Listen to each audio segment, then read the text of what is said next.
Di bulan April ini kita merayakan hari kebangkitan Tuhan Yesus. Jadi untuk Sunset Gospel Hour di bulan ini, kita akan mempelajari berbagai aspek tentang kebangkitan ini. Supaya kita orang-orang Kristen mempunyai satu keyakinan yang teguh bahwa di dalam firman Tuhan, di dalam Tuhan Yesus, kita sungguh-sungguh mempunyai satu jaminan bahwa kita akan mempunyai kebangkitan hidup.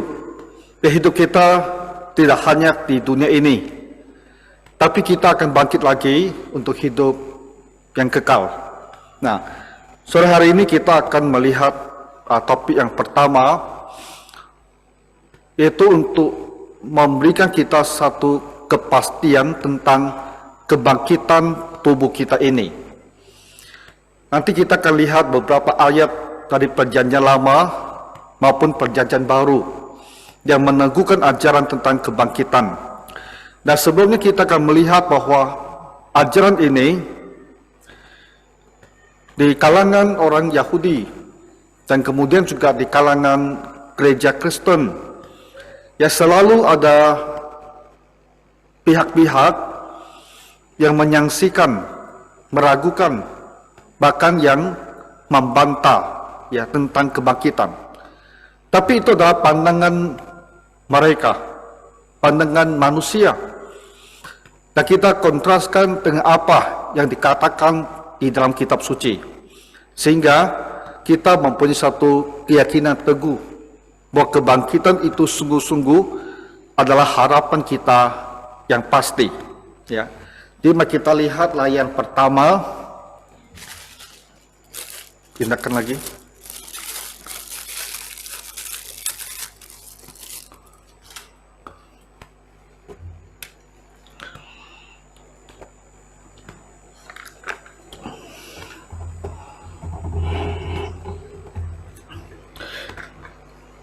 Di dalam Perjanjian Lama ada ayat firman Tuhan yang dengan jelas berbicara tentang kebangkitan. Ada juga gambaran-gambaran yang diberikan tentang kebangkitan. Tapi dalam setiap zaman memang selalu ada orang yang akan menyaksikan dan meragukan apa yang ditulis di dalam kitab suci. Demikian juga pada masa Tuhan Yesus, sekalipun Perjanjian Lama ada berbicara tentang kebangkitan, tapi di kalangan masyarakat orang Yahudi ada kelompok yang tidak percaya. Dan mereka ini kita sebut sebagai orang Saduki. Ini kelompok yang besar, orang yang mempunyai peran besar dalam memelihara pekerjaan di bait suci. Tapi di Matius pasal 22, 23 dicatat, pada hari itu datanglah kepada Yesus beberapa orang Saduki yang berpendapat bahwa tidak ada kebangkitan. Jadi orang Saduki ini dalam pengajaran mereka itu bisa dikatakan sebagai orang liberal dan kita gereja sebut liberal. Tapi pada masa Tuhan Yesus mereka ini orang liberalnya dan tidak percaya apa yang dikatakan kitab suci tentang kebangkitan. Nah, itu Yesus berurusan dengan orang demikian yang datang untuk mendebat Tuhan Yesus, yang tidak memberikan argumentasi kenapa mereka tidak percaya bahwa kebangkitan itu ada. Dan itu kita sudah tahu bagaimana Tuhan menjawab mereka. Nah, Saduki, kelompok yang tidak percaya tentang kebangkitan, saya rasa kita semua tahu. Dan sekarang kita mau lihat di dalam era gereja, terutama setelah masa reformasi. Kita lihat kelompok yang pertama ini adalah Quaker. Ini quake dari earthquake. Tahu earthquake? Gempa bumi. Quake Quaker. Kenapa mereka itu disebut Quaker? Karena pendirinya ini seorang bernama George Fox. Nah, ini mereka mengaku sebagai orang Kristen. Ya. George Fox hidupnya 1624 sampai 1691. Berarti mereka ini kelompok yang ada sekitar 100 tahun lebih setelah reformasi. Ya. Di reformasi abad ke-16, mereka ini orang di abad ke-17. Sangat awal pada masa reformasi. Jadi seorang bernama George Fox, dia sesungguhnya ada kelompok, walaupun dia mengaku Kristen, tapi kelompok ini percaya bahwa kita ini berhubungan dengan Tuhan itu langsung gitu loh. Alkitab ini lebih merupakan catatan dari pengalaman orang-orang lain dan hubungan mereka dengan Tuhan. Ini seperti di zaman modern neo-ortodoksi, ya, kelompok neo-ortodoks tidak melihat kitab suci sebagai firman Tuhan, tapi lebih pada catatan pengalaman orang lain dengan Tuhan.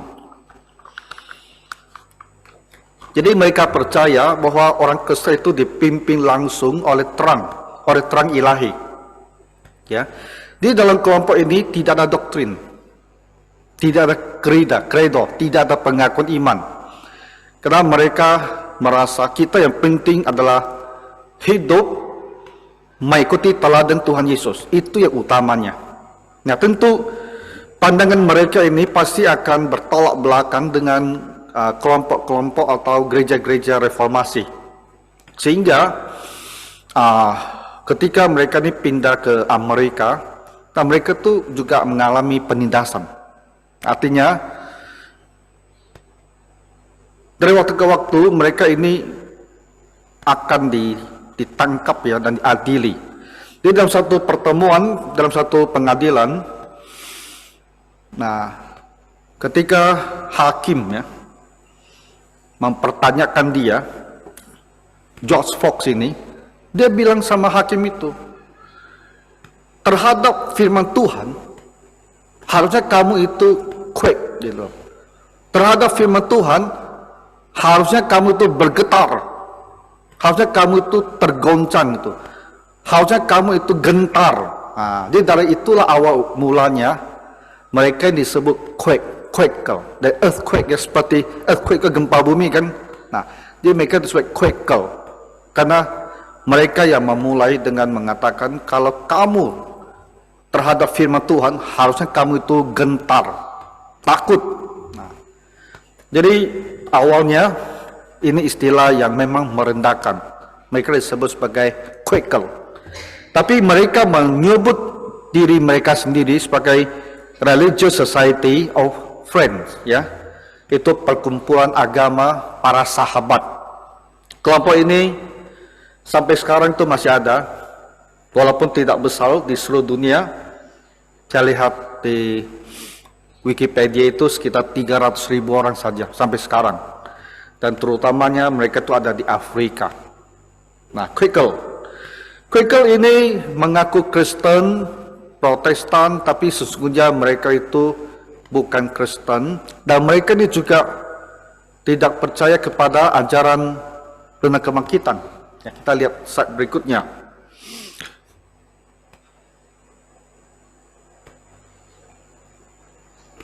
Ini kutip dari website mereka. Apa yang mereka katakan tentang kebangkitan?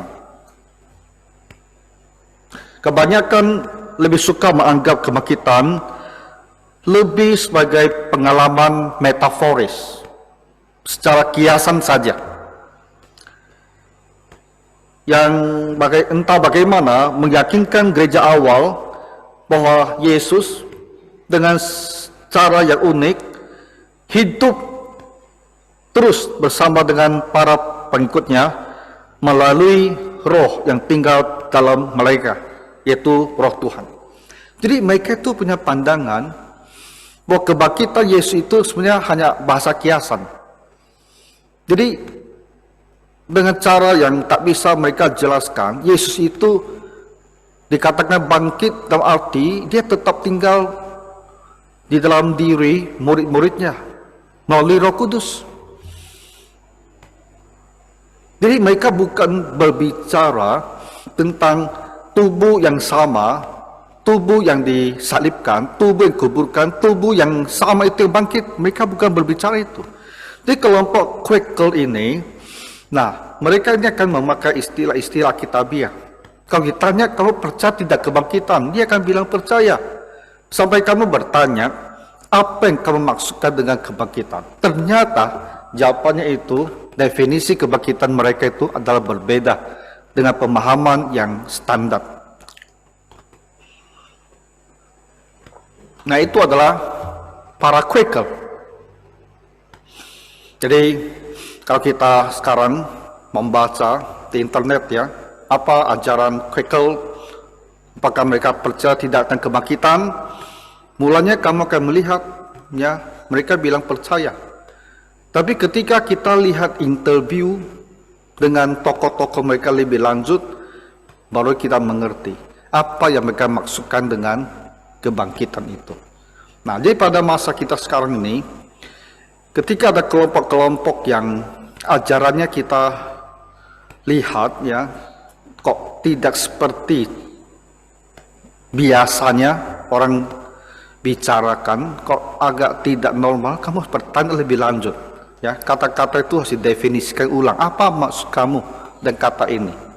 Kalau tidak kita berpikir, karena sama-sama menggunakan istilah yang sama, kita berpikir maksud kita sama. Ternyata itu tidak sama. Oke, nah kita lihat berikutnya. Kelompok liberal. Nah, kelompok liberal ini jelas sekali mereka itu menyangkal tentang kebangkitan. Ya, teologi liberal pada masa sekarang masih ada. Ya, tentu tidak lagi sekencang di tahun 20-an ya, sekitar seabad yang lalu. Tokoh yang selalu menjadi perwakilan kelompok liberal ini adalah seorang bernama Henry Emerson Fosdick. Orang ini hidup sampai tua sekali ya. Kalau kita lihat umurnya dari 1878 sampai 1969, berarti dia itu hidup sampai 91 tahun. Punya umur yang tinggi sekali, tapi dia itu seorang liberal, dia tidak percaya tentang kebangkitan. Nah, jadi kita lihat penjelasannya ini, pendeta ya, Reverend Henry Emerson Fosdick itu seorang pendeta Baptis yang liberal. Dia melayani di gereja Baptis pertama, gereja Presbyterian pertama, ya kemudian di gereja Riverside di Manhattan, New York. Rejected, menolak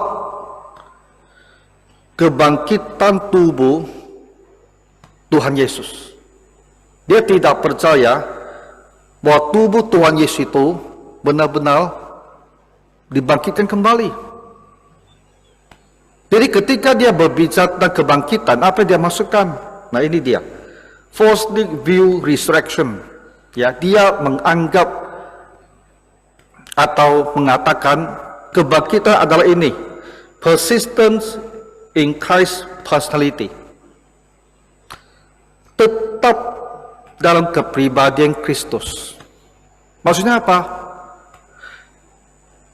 Ketika orang-orang Kristen hidup meniru kepribadian Kristus, kepribadian Kristus yang mengasihi, yang ingin berbuat baik, ingin membantu. Ketika kelihatan ya orang-orang Kristen hidup dengan karakter-karakter, sifat-sifat yang sama seperti Kristus, nah itulah kebangkitan. Jadi persistence in Christ personality, kepribadian Kristus itu yang terus ada, yang terus hidup di dalam diri orang-orang percaya. Nah ini adalah teologi liberal. Tuhan Yesus itu bukan benar-benar bangkit. Tapi semangat Tuhan Yesus, kepribadian, sifat Tuhan itu tetap hidup. Hidup di dalam murid-muridnya, tidak orang Kristen, di dalam diri orang-orang percaya yang meniru sifat dan kepribadian Tuhan Yesus. Jadi kalau orang Kristen hidup seperti itu, dia katakan itulah kebangkitan Tuhan Yesus. Jadi istilah yang mereka pakai tetap sama, resurrection, kebangkitan. Tapi maknanya adalah beda sama sekali dari pemahaman Alkitabiah tentang apa itu kebangkitan.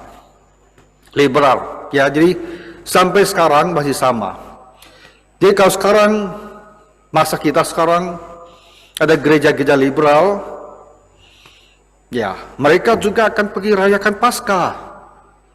Ya, terutama mereka tuh pergi ke kuburan, ya, minggu-minggu pagi ke kuburan rayakan Paskah.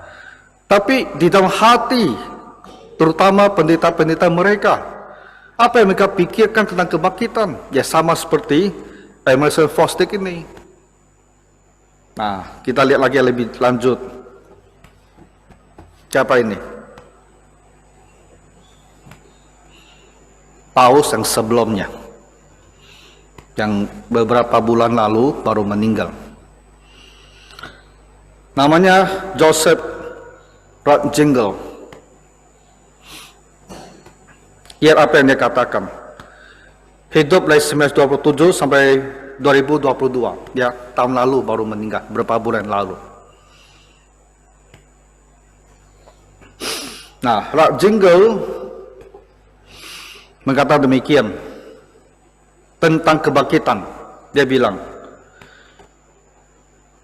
dia essential contains, hal yang utama tentang kebangkitan ini, isinya ini. Bukanlah sebuah konsepsi, ya. Bukanlah suatu konsep, bukanlah satu ide tentang restorasi dari tubuh kepada jiwanya setelah satu masa yang panjang. Bagi dia, kebangkitan itu bukan pemulihan tubuh kepada roh setelah beberapa waktu. Ketika orang mati, tubuh dan roh akan berpisah. Jadi ketika orang bangkit, kita katakan tubuh yang bangkit ini bersatu kembali dengan rohnya. Tapi dia bilang bukan begitu. Bukan restoration of bodies to souls. Bukan restorasi, bukan pemulihan tubuh yang dibangkitkan ini dengan jiwanya, dengan rohnya, bukan. Their aim is to tell men that day, tujuan mereka dalam mengenai kebangkitan demikian, bahwa mereka dikenal dan dikasihi Allah dalam sebuah cara di mana mereka tidak bisa lagi binasa. Ya, because they are known and loved by God in a way that they can no longer perish. Nah, kita bertanya apa maksudnya ini? Apa maksudnya kebangkitan ini? Mereka yang sudah mati ini, kalau dikatakan mereka bangkit, bukan pemulihan tubuh mereka dengan roh mereka, bukan dipersatukan kembali tubuh yang bangkit dengan roh mereka, tapi mereka dikatakan telah bangkit dalam arti mereka sekarang dikenal, dikasihi Tuhan dalam sebuah cara yang mereka tidak bisa lagi binasa. The essential part of man, ya, bagian inti dari manusia itu, yaitu dirinya itu tetap ada. Dia goes on existing, tetap ada, tetap hadir, karena hidup dalam ingatan Tuhan. Itu definisi kebangkitan bagi orang ini. Jadi seseorang setelah mati, kita bilang dia dibangkitkan, bukan dalam arti tubuhnya itu bangkit dan rohnya bersatu kembali, bukan. Tapi orang ini, dia dikatakan hidup kembali lagi karena dia itu hidup di dalam ingatan Tuhan Allah. dikutip ya dalam tulisan dia.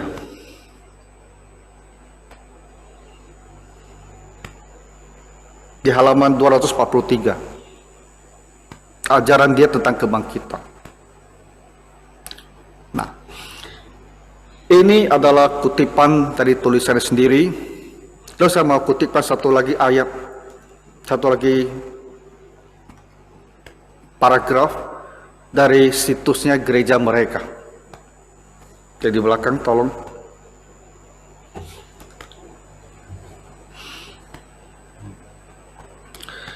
Nah, ini adalah satu website gereja mereka sendiri.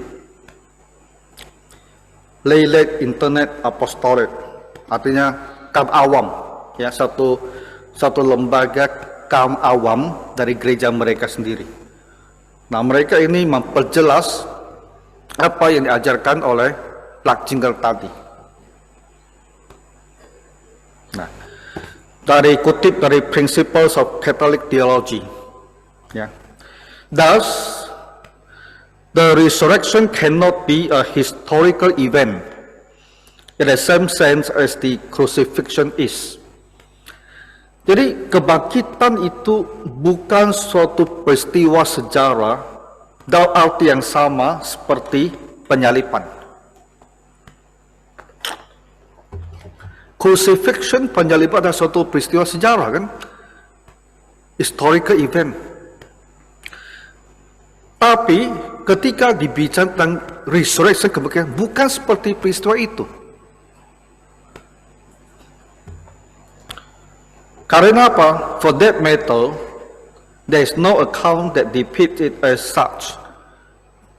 Karena dia katakan tak ada tulisan di Alkitab yang berbicara tentang kebangkitan sebagai suatu peristiwa sejarah.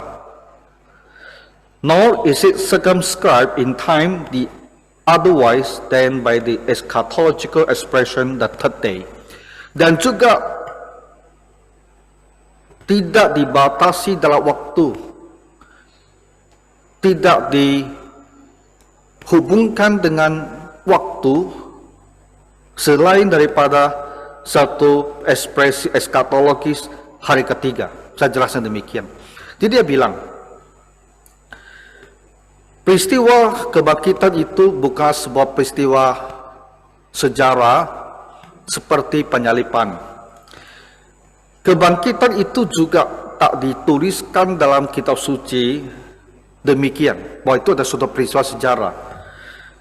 Kalau kita mau lihat adakah dia terkait dengan peristiwa sejarah, hanya ada disebut bahwa itu pada hari yang ketiga.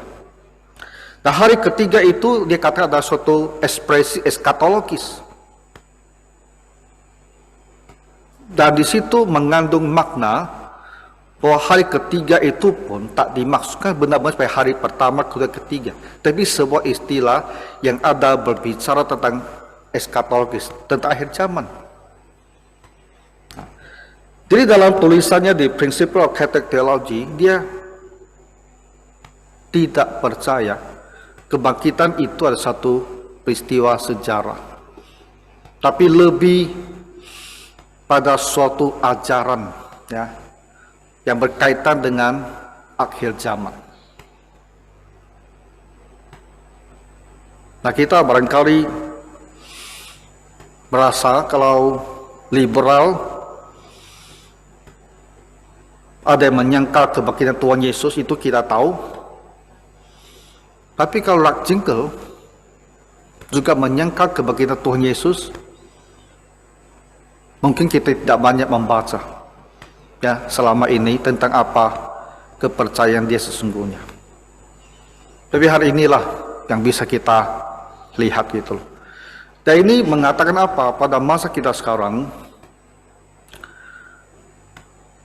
walaupun banyak yang mengaku Kristen, ya, tapi ada kelompok-kelompok yang sesungguhnya seperti pada masa Tuhan Yesus, tidak percaya tentang kebangkitan. Dan ini menjadi latar belakang kenapa gereja itu harus terus mengajarkan, meneguhkan bahwa iman Kristen benar-benar mengatakan ada kebangkitan. Bahwa tubuh kita yang mati ini benar-benar akan dibangkitkan kembali. Jadi kita akan melihat 4 ayat dari Perjanjian Lama sampai Perjanjian Baru yang dengan tegas berulang-ulang kali mengajarkan tentang kebangkitan. Dan kebangkitan itu tidak hanya untuk orang percaya. Semua manusia akan dibangkitkan. Pada akhir zaman, yang percaya atau tidak percaya, semua itu akan dibangkitkan. Kita lihat ayat pertama. Ya. Tadi itu yang kita baca, Yohanes pasal 5, 28 sampai 29. Ya. Janganlah kamu heran akan hal itu, sebab saatnya akan tiba bahwa semua orang, bukan hanya orang Kristen, tapi semua orang yang di dalam kuburan akan mendengar suaranya, dan mereka yang telah berbuat baik akan keluar dan bangkit untuk hidup yang kekal, tapi mereka yang telah berbuat jahat akan bangkit untuk dihukum.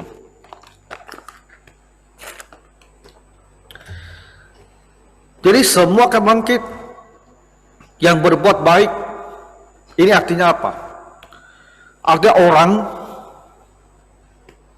yang pada masa dahulu kala, sebelum kedatangan Tuhan Yesus, yang percaya kepada Tuhan. Jadi dalam kitab Taurat, mereka mempunyai pengharapan ya kepada Mesias yang akan menjadi penebus mereka. Dan oleh iman itu, mereka beribadah kepada Tuhan. Dan hidup mengikuti Tuhan. Mereka itu orang yang berbuat baik. Berbuat baik dan arti seperti ini. Setelah kedatangan Tuhan Yesus, itu orang-orang yang mendengar tentang Tuhan Yesus dan mereka percaya kepadanya. Dan mereka hidup mengikuti Tuhan Yesus. Ini orang yang berbuat baik. Apa yang mereka lakukan itu adalah baik. Dan mereka ini akan bangkit untuk hidup yang kekal. Jadi ini berbicara tentang orang yang beriman sepanjang sejarah. Ya, mulai dari penciptaan sampai pada kedatangan Tuhan Yesus. Tapi mereka yang berbuat jahat, yang hidupnya tidak ada Tuhan, tidak mau beribadah kepada Tuhan, mereka juga akan bangkit. Tapi bangkit untuk dihukum. Nah, jadi kita tahu dengan jelas, baik orang Kristen maupun non-Kristen, semuanya akan bangkit. Bedanya hanya yang satu bangkit untuk hidup yang kekal dan kemuliaan, yang satu akan bangkit untuk dihukum, ya, di api neraka sampai selama-lamanya. Nah, itulah yang paling mengerikan. Orang jahat, orang tidak mau bertobat, orang yang menolak Tuhan Yesus, mereka tidak akan mati lalu hilang, gitu. Tapi mereka akan dibangkitkan kembali untuk penghukuman. Ya, kalau menolak Tuhan dan mati dan kemudian kita hilang, anihilasi, hilang, tak ada lagi, itu masih tidak apa. Ya, kalau kita sekarang hidup, setelah mati kita hilang sama sekali, kita tak ada lagi, tubuh kita hancur, roh kita pun hancur, itu malah tidak apa. Kita hanya tidak hidup kekal. Tapi ini akan dibangkitkan kembali untuk penghukuman. Tubuh akan bangkit, rohnya tak akan hilang. Itulah yang menakutkan. Kenapa bagi orang tidak percaya? Nah, lihat ayat kedua. Di Kisah pasal 24 ayat 15. Aku menaruh pengharapan kepada Allah, sama seperti mereka juga. Ini kata Rasul Paulus. Bahwa akan ada kebangkitan semua orang mati, baik orang-orang yang benar maupun orang-orang yang tidak benar. Jadi ini teologianya. Perjanjian lama sampai Perjanjian baru mengajar hal yang sama. Semua orang mati akan bangkit, orang yang benar maupun orang yang tidak benar. Kita lihat ayat ketiga dari Daniel pasal 12 ayat 2. Ya. Dan banyak dari antara orang-orang yang telah tidur di dalam debu tanah akan bangun, sebagian untuk mendapat hidup yang kekal, sebagian untuk mengalami kehinaan dan kengerian yang kekal. Di Daniel juga mengatakan, ya, mereka akan bangkit, semua akan bangkit. Yang membedakan adalah setelah kebangkitan apa yang terjadi pada mereka. Satu akan hidup kekal, satu akan mengalami kengerian. Kengerian, dia tulis, kengerian yang kekal. Jadi ke depan kita, sejarah dunia kita ini ke depan, sejarah umat manusia ke depan, itu ada menuju satu titik puncak di mana semua orang yang pernah hidup akan dibangkitkan. Tak ada yang akan bangkit untuk penghukuman dan kengerian. Tapi kita orang Kristen dan mereka yang percaya pada Tuhan di masa dahulu, mereka akan bangkit untuk hidup kekal. Ayat yang terakhir, ya, Yohanes 6:40. Inilah kehendak Bapakku, yaitu supaya setiap orang yang melihat anak dan percaya kepadanya beroleh hidup yang kekal, dan supaya aku membangkitkannya pada akhir zaman. Ini prospek kita. Akan datang waktunya kita dibangkitkan dengan tubuh yang baru ini, dan dengan tubuh kebangkitan itulah kita hidup kekal selama-lamanya. Nah, jadi dengan latar belakang yang kita mulai tadi, kelompok-kelompok yang tidak percaya, kita melihat bahwa Alkitab mengajarkan dan mematahkan ya semua penolakan mereka. Mereka ini orang-orang yang berpikir duniawi, yang berpikir bagaimana mungkin manusia mati itu bisa bangkit. Mereka tidak percaya, dan mereka menafsirkan ulang, menjelaskan cara berbeda apa itu kebangkitan. Tidak berani membuang kata kebangkitan itu, tapi mereka memberikan makna yang berbeda kepada kata kebangkitan itu. Jadi mengapa kita sulit percaya pada kebangkitan? Kalau Tuhan Allah dengan kuasanya dan kata-katanya mampu menciptakan alam semesta ini, dan tidak ada menjadi ada, apa sulitnya Tuhan Allah membangkitkan kembali manusia sudah mati? Nah, kita percaya itulah iman. Allah itu kuat, Dia Maha Kuasa, Dia akan mampu melakukannya. Manusia memang tidak akan pernah mampu melakukan hal seperti ini. Tapi Allah bukan manusia. Kita harus selalu ingat, jangan memandang Allah seolah-olah Dia itu sama seperti kita. Kalau kita tidak mampu, berarti Dia tidak mampu. Allah bukan manusia. Dia mampu. Dan Dia akan bisa. Perkembangan teknologi ini ya, harusnya menolong kita manusia itu menyadari begitu banyak hal yang kita dulu pasti tak akan bisa lakukan, tapi ternyata bisa kita lakukan. Apalagi Tuhan. Dulu berapa puluh tahun lalu mungkin, bagaimana mungkin kita bisa memahami tentang telekomunikasi? Ya kan? Bagaimana mungkin kita bisa memahami bahwa orang tuh bisa berbicara dari satu tempat dengan orang tempat lain dengan jarak yang sedemikian jauh? Ya.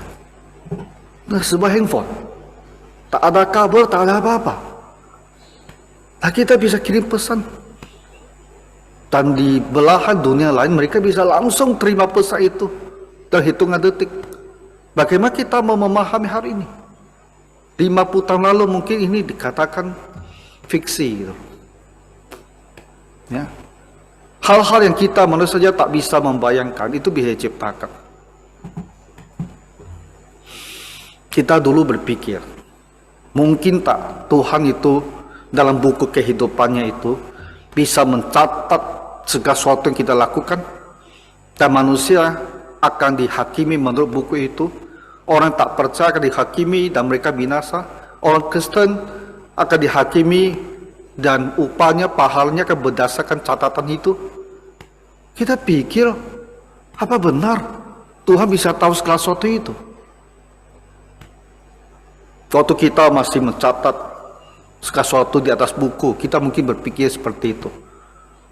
Tapi sekarang tak ada orang yang meragukan itu. Informasi bisa disimpan, ya, dalam memori yang sedemikian kecil. Sekarang informasi bahkan bisa disimpan di cloud. Apalagi informasi yang tak bisa disimpan. Mau simpan seberapa banyak informasi? Maka sekarang kita bisa mengerti. Ternyata untuk menyimpan informasi dalam volume yang sedemikian besar itu mungkin gitu loh. Jadi Allah yang Maha Kuasa, kalau dikatakan dia tahu sesuatu tentang kita, sekarang kita mulai bisa mengerti. Kalau manusia saja bisa menyimpan informasi sedemikian jumlah semikian besarnya, manusia sudah bisa, apalagi Tuhan Allah. Jadi kalau sekarang orang menyaksikan tentang kebangkitan, itu hanya karena kita manusia saja yang tak mampu melakukannya. Jangan kita rendahkan Allah sedemikian rupa, seolah-olah apa yang kita bisa buat, dia pun tak bisa buat. Nah, jadi Alkitabnya jelas. Tuhan Allah kita jelas mengatakan manusia itu akan bangkit. Tuhan Allah mampu membangkitkan mereka kembali. Nah, kita bersyukurlah, kita Kristen, bahwa kita ke depan menunggu kebangkitan tubuh kita ini, ya, tubuh yang nanti dibangkitkan tak akan pernah sakit lagi, tak akan ada penderitaan lagi, tak akan ada kematian tubuh itu lagi, dan kita akan mendapatkan tubuh yang seperti itu untuk hidup kekal selama-lamanya. Itu telah dikatakan kepada kita dalam kitab suci, perjanjian lama maupun perjanjian baru. Maka itu mendorong kita berpegang teguh pada pengharapan ini, dan kita yang setia mengikuti Tuhan. Dan kita di dalam pelayanan, kita lebih tekun lagi, ya, bekerja bagi gereja Tuhan Yesus. Karena kita orang-orang punya pengharapan pasti akan kebangkitan ini. Ya, mari kita berdoa. Bapa Surgawi, kami bersyukur untuk kepastian kebangkitan bagi kami yang telah percaya kepadamu. Maka teguhkanlah hati kami untuk terus beribadah mengikuti Tuhan. Dan bantulah kami, bebanilah hati kami Tuhan, untuk mereka yang belum mengenal Tuhan. Karena mereka pun akan dibangkitkan untuk kengerian kekal. Supaya kami akan selalu memikirkan kengerian ini, dan bersungguh-sungguh untuk membantu mereka bertobat dan percaya kepadamu. Tuhan Yesus, dengarkanlah doa kami ini. Dalam nama Tuhan kami berdoa. Amin.